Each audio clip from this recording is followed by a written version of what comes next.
Okay, so welcome to day 2 in the series, and before we start deep diving into some of the particular emotions, I wanted to use this first session just to really set the scene and share some information that really changed the way I started understanding how our emotions, how our behaviors kind of come together and what it is that's causing them and where they come from, because this really gives a foundation that really helps give more awareness, more understanding. So when we're in more unresourceful, ineffective states, we know what's triggering it a little bit more, and then we're better equipped to be able to handle it.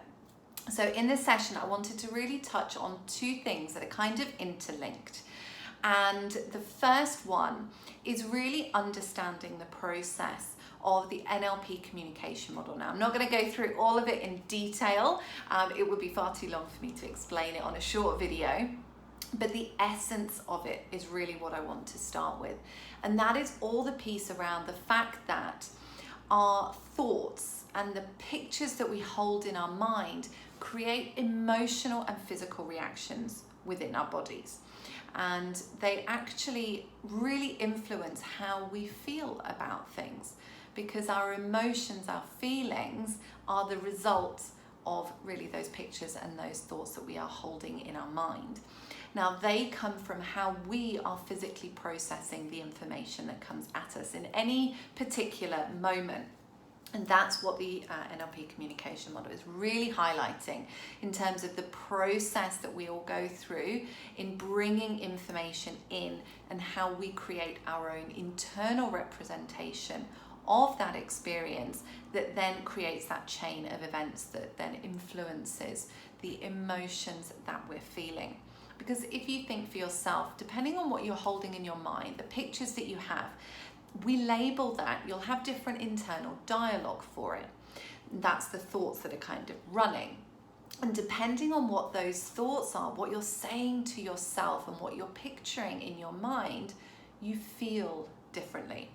So if the thoughts are more positive, more resourceful, kind of getting you going, then you're going to end up feeling maybe more energized, more motivated, happy. Whereas if the pictures in your mind and the words, the internal dialogue that you're saying are more negative in nature, more based in doubt or questioning or putting yourself down, what I call negative Nancy going on in your mind, then that impacts how you feel. That's going to change the way you feel to be more, maybe it could be demotivated, it could be feeling stuck, lost, it could be feeling overwhelmed, anxious, whatever that might be. And from that place, it determines whether we are in a resourceful or unresourceful state. And that is what I see as where it kind of triggers those behaviors, because our thoughts influence our emotions influence our behaviors, our actions, and it's our behaviors and actions that determine the results that we get. So what we're looking at is always wanting to make sure that that chain of events is keeping us in a resourceful state that's going to get the results that we want. So understanding the NLP communication model is key. I do have some videos already on my channel that go deeper into the NLP communication model, so feel free to go and have a look at those.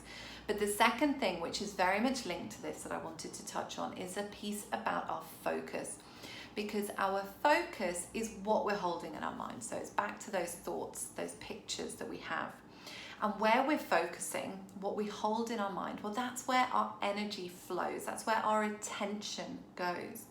So in all of this, if we're feeling unresourceful, we're feeling we're stuck or something's not going well for us in terms of that emotional state that we have, the question to always think about is, am I focusing on what I want, or am I focusing on what I don't want? And I notice this so much in myself when I am in an unresourceful, ineffective state of operation, the way I am performing or acting. It's generally because I am stuck, focusing all of my attention on what I don't want. So it might be a result that I don't want to achieve, or it might be something that I want to get away from, it might be something I want to avoid. Whatever context it is, it's not what I want. and therefore I get stuck in worry, stress, anxiety. For example, if I am doing something new for the very first time, if I focus all of my attention on getting it wrong, forgetting what I need to do, technology not working, what else might be there? Participants don't want to get involved. They have all their cameras off. So if I start focusing on all of that, I get very worked up. I start getting anxious. I start getting stressed. I start worrying. I start getting overwhelmed with all the things that I need to think about. And therefore, I am just not going to be operating, behaving in a resourceful way. I'm going to be stuck in those negative sort of triggered emotions.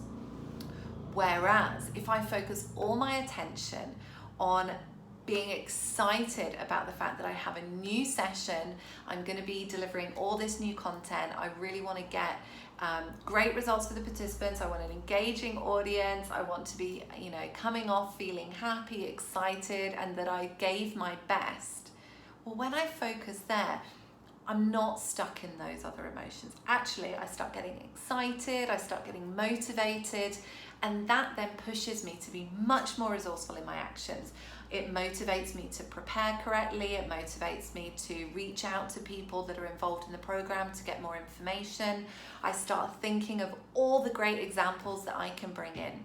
So it really is always thinking about when we're going after things, when we want to just be operating day by day, whatever it is that we're doing, our thinking is at the beginning of that chain that's going to really impact how we are showing up.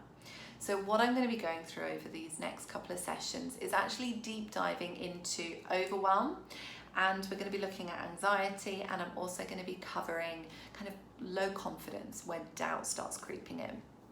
But what I wanted to cover this part first is because our focus, it really runs through all of this, because if our thinking is not in line with what we want to be achieving and how we want to be showing up, then that's what's going to trigger and start that process into a more unresourceful state. So this is kind of that first bit of baseline information. Again, I have more videos that go a bit deeper into both of these topics on my LinkedIn, on Facebook, on my Instagram as well.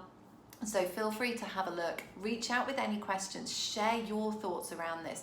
How do you see the differences showing up for you, where you place your focus, what you're holding in your mind, how your thoughts are impacting your emotions?